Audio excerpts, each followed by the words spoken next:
रात को 11 बजे एक घर में दो बहुओं के होते हुए भी सास बर्तन साफ कर रही थी। तभी बर्तनों की आवाज से परेशान होकर बड़ी बहू ने अपने पति से कहा कि जाओ अपनी माँ को मना करो कि इतनी रात को बर्तनों को साफ ना करें। रोज रोज तुम्हारी माँ की वजह से नींद खराब होती है। साथ ही रोजाना तुम्हारी माँ सुबह 5 बजे ही उठ जाती हैं, फिर पूजा पाठ करना शुरू करके हमारी नींद खराब करती हैं। अब ना ही रात को चैन और ना ही सुबह को। अब जाओ भी सोच क्या रहे हो, तुम्हारी माँ को मना करो। तभी उसका पति खड़ा होता है और रसोई की तरफ जाता है। रास्ते में उसे छोटे भाई के कमरे से भी वही आवाज सुनाई देती है जो बातें उसके कमरे में हो रही थी। तभी सब कुछ सुनकर वह छोटे भाई के कमरे का दरवाजा बजा देता है तो उसका छोटा भाई बाहर आता है। फिर वह दोनों भाई मिलकर अपनी माँ के पास रसोई में जाते हैं और अपनी माँ के बर्तन साफ करने में मदद करते हैं। उनकी माँ उन्हें बर्तन साफ करने से मना करती है, पर बेटे अपनी माँ से बहुत प्यार करते थे। उन्होंने कहा कि माँ आप आराम कर लीजिए, हम बर्तन धो लेंगे। तब उनकी माँ ने कहा कि बेटा इससे अच्छा तो तुम यह सब काम करने के लिए अपनी पत्नियों से भी कह सकते थे, मगर वह तो बस पूरा दिन टीवी और मोबाइल ही देखती रहती हैं, तुम उनसे कुछ कहते क्यों नहीं। तब उनका बड़ा बेटा बोला कि माँ एक सच्चा इंसान वही है जो बिना बोले ही सब समझ जाए और अपनी सास के काम में हाथ बटाए। हम उनसे बार बार काम के लिए नहीं कहेंगे, क्योंकि दो बातें सुनकर काम करने वाले इंसान नहीं जानवर होते हैं। आपने हमारी शादी करवाई और हमने कर ली, मगर माँ आप ही ने तो कहा था कि माँ को माँ की जगह मानो और पत्नी को पत्नी की जगह।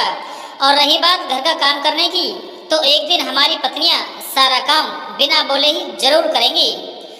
और वैसे भी माँ अगर मान लो कि हमने उन्हें काम के लिए कहा और उन्होंने मना किया तो शायद हमें गुस्सा भी आ सकता है और घर में झगड़ा भी हो सकता है। इसलिए माँ जब उनका मन करेगा तो वह खुद ही काम करेंगी। बाकी हम दोनों बेटे हैं ना आपके साथ माँ। इतने में ही उनके पिताजी भी आ गए और उन्होंने उनकी सारी बात सुन भी ली थी। तभी वह भी उनके साथ बर्तन मंजवाने लग गए। यह सब देखकर उनके दोनों बेटे हंसने लगे। तो पिता ने कहा, भाई क्यों हंस रहे हो? मैंने भी बचपन में बहुत बर्तन मांजे हैं। अब सारा काम हो गया था तो दोनों बेटे अपने अपने कमरे में चले गए।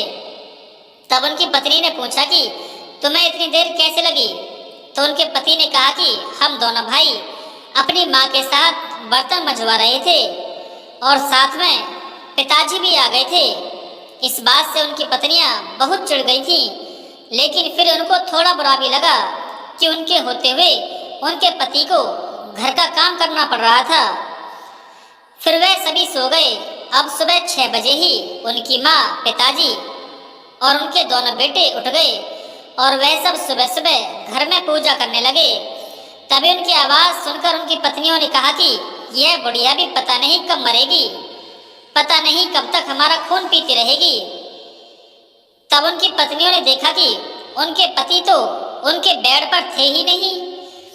तो जब उन दोनों ने अंदर वाले कमरे में जाकर देखा तो उनके साथ ससुर और पति भी मिलकर पूजा कर रहे थे। यह देखकर उन दोनों बहुओं को बहुत ही ज्यादा बुरा लगा। तभी उनके पति ने उनको देख लिया और कहा कि अरे तुम जल्दी क्यों उठ गई? जाओ सो जाओ, अभी तो 7 ही बजे हैं। यह कहकर उन दोनों के पति अपनी माँ के साथ रसोई घर में चले जाते हैं और नाश्ता बनाने में अपनी माँ का हाथ बंटवाते हैं।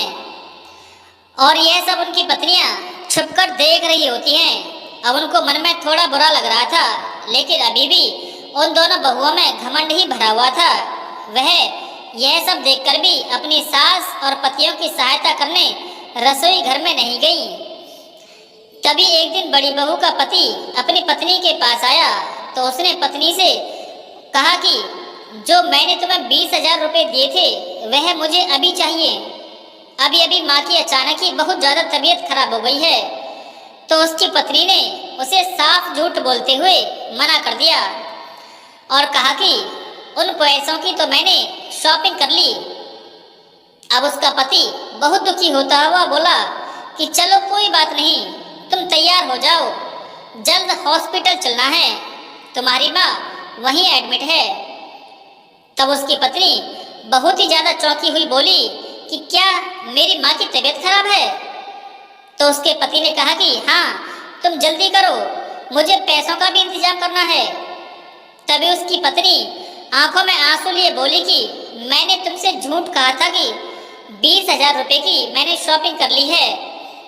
तभी उसके पति ने कहा कि कोई बात नहीं, तुम्हें जो अच्छा लगा वह तुमने कह दिया और मुझे तुमसे कोई शिकायत नहीं।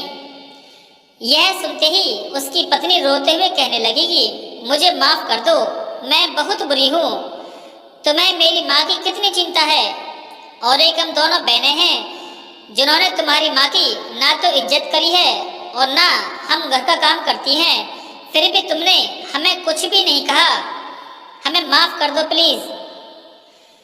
तब उसके पति ने कहा कि मैं तुमसे बहुत प्यार करता हूँ, इसलिए मैं तुम्हें नहीं डांट सकता, और रही बात घर का काम करने की, वह तुम्हारी मर्जी है, जैसा तुम हमसे प्यार करती हो वैसे ही करो, और अगर तुम मेरी माँ की इज्जत भी नहीं करोगी तब भी मैं तुम्हारी माँ की इज्जत जरूर करूँगा। यह कहकर उसका पति चला गया।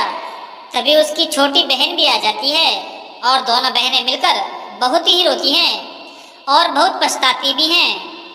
और अब उनको सब समझ आ चुका था कि जब हमारे पति बाहर काम करके अपनी माँ की घर के काम में सहायता करवा सकते हैं तो हम तो इस घर की बहुएं हैं, हम यह सब क्यों नहीं कर सकती। और तो और हमारे पतियों ने भी हमसे घर के काम करवाने के लिए हमारे ऊपर कोई जोर नहीं चलाया, वे दोनों खुद ही सारा काम करने लग गए। ये हमारे पति नहीं देवता हैं, वरना इनके जगह कोई और होता तो हमसे लड़ाई करके यह हमें मार पीट कर हमसे घर का सारा काम करवाता, मगर इन्होंने ऐसा बिल्कुल भी नहीं किया और हमारी सास ने भी हमें कुछ नहीं कहा। अब हमारा यह फर्ज है कि हम भी अपनी सास और पतियों की खूब सेवा करेंगे। यह सोचकर वह दोनों बहुएं अगले दिन से ही रसोई घर में चली जाती हैं और चुपचाप ही काम करने लगती हैं और अपने पतियों से वह यह कहती हैं कि आप माँ जी को लेकर जाइए, हम दोनों बहनें सारा काम कर लेंगे।